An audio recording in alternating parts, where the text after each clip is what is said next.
This is John Standefer on the steps of the Country Music Hall of Fame in Nashville, Tennessee in July of 2012. John was asked to perform here to commemorate the special Chet Atkins exhibit that was running at the time. This was an honor indeed, and John was up to the task of concertizing, telling stories about his guitar beginnings, working out Chet Atkins tunes from LPs. You know, those old-fashioned vinyl discs they used to play on phonographs. During the presentation, John played several early Chet tunes and described the process and difficulties of learning these pieces by ear from Chet's recordings. The audience was spellbound as John progressed through time with Chet and played examples of tunes that illustrated Chet's never-ending learning curve.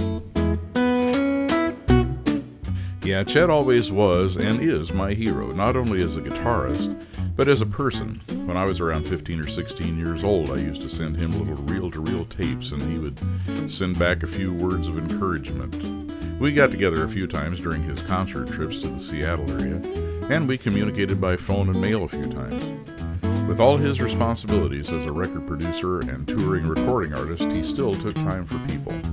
And he particularly showed an interest and tried to help anyone who he saw showing signs of real talent. Here I am at the entrance to the Chet exhibit on the third floor of the Country Music Hall of Fame. This was Chet's first guitar, pretty similar to my first one actually. His first musical instrument, though, was a ukulele. He used wires from a screen door to replace the strings as they broke, if you can believe it. Chet's guitar career began in the 40s. One big break was working for some time with the Carter sisters, and another was getting hired by RCA to make some records to compete with Merle Travis, who was big on the Capitol label at the time. Chet's guitar style was similar to Merle's, but it became more sophisticated as his playing influences broadened. The guitar on the left in these photos is the Gibson L10 that Chet used to record Main Street Breakdown and Gallopin' on the Guitar. These cuts were recorded in an old theater in Atlanta using portable gear before RCA built the studio in Nashville and put Chet in charge of it. This is a photo of Chet and his wife Leona. She was part of a sister act in the mid-40s, and her twin sister actually married Jethro Burns of Homer and Jethro. So Chet and Jethro were in-laws as well as pickin' buddies on many recordings. As Chet progressed at developing his new electric guitar sound, the Gretsch Company worked with him to design a signature line of Chet Atkins instruments, including this famous country gentleman. I actually had my hands on this guitar for a while back in the mid-70s. I helped Chet tune all of his guitars and carry them on stage for a concert at the Seattle Opera House. This is a Del Vecchio resonator guitar that Chet got from Nato Lima of Los Indios Tabajaras. It has an absolutely haunting sound for single-note solos. I had one of these Brazilian Del Vecchios for many years myself before having Paul McGill build a better version of it in '92.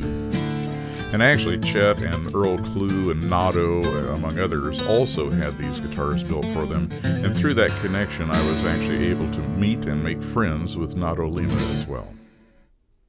This Juan Estruc classical guitar was featured on several Chet recordings as he delved into Spanish and South American music. The nylon string guitar became a big part of his sound over the years, and the early Baldwin pickup on this instrument made it possible for him to use classicals in live performances.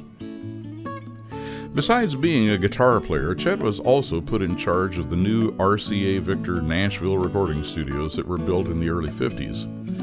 Here he spent over 2 decades as a producer and then vice president of the company. Chet made the executive decisions that helped save country music from extinction during the early days of rock and roll by developing what has become known as the Nashville sound. He made Studio B famous. He also had a recording studio at home and a workbench where he tinkered with all sorts of stuff. He was a ham radio man, an inventor, and even built one complete guitar there. This bench was recreated from his home setup in perfect detail, and the contents of the area were then brought in from his home. Notice the photos of Ray Stevens, Jerry Reed, Johnny Smith, and other friends adorning the shelf. Here, Pat Kirtley is pointing out a box on the top shelf that has 3 big knobs on it. Turns out that this was the first rack mount effect, a combination vibrato tremolo unit that Chet built. Chet also developed the wah-wah pedal in those early days. Here are some more photos from the display at the exhibit.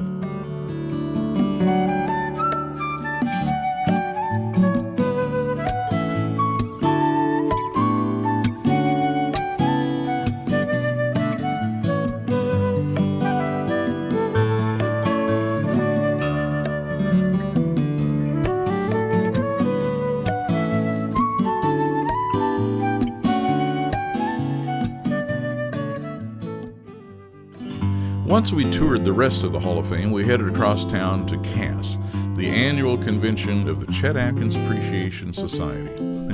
This is my 13th year to be a main stage performer and teacher at the event. Here I am playing my concert set. This year I played a few of my hits, but I also introduced several new arrangements of tunes like Stompin' at the Savoy, Besame Mucho, Moon River, Chattanooga Choo Choo, My Girl, and so forth. I also played Almost Home, an original piece from my new Candlelight guitar CD, and I ended up the set with America the Beautiful, for which the whole audience rose and patriotically stood at attention. I felt amazingly relaxed all the way through the concert this year, and the music seemed to flow nicely as a result. It's always great fun to play for people, and especially other guitarists who get it, you know? My next task was to teach 2 classes, on fingerstyle guitar arranging and on fingering and improving technique. I then joined Pat Kirtley for his Brazilian guitar class that we've done together since we recorded the Brazilian Guitar CD in 2004. Joining me in Nashville this year was a good friend of mine from the early days as a player and teacher, along with a collection of current-day local and Skype students. Here we are in all our glory. So that was our week in Nashville 2012. It's always a blast seeing friends and sharing guitar music, swapping stories, and all centered around our mentor, Chet Atkins. Let's check out a little collage of tunes from John's Hall of Fame concert. This is an impromptu video that was recorded from some distance away, but I'm sure you'll get the idea. And keep an eye on YouTube and johnstandefer.com for more news and features as they unfold.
Subject to talk over? Yeah. Are you still teaching? Yeah, I teach 2 days a week locally in Vancouver, Washington, and but I teach Skype lessons, and that's actually gotten to be one of the funnest things. I've got actually, how many Skype students I got here? I got Steve and Joe and Scott, 3 Skype students they're from Texas. Where are you from? Michigan, and from Knoxville over here, and Iowa. That's right. And so anyway. That's got to be the most fun thing, because everybody that I've got on my Skype list are actually interested in specifically the kind of stuff that I'm into, you know, and it's not like I'm teaching a bunch of teenage kids how to play rock and roll or anything, you know. It's like, let me show you one I just did not too long ago for one of my students in North Carolina.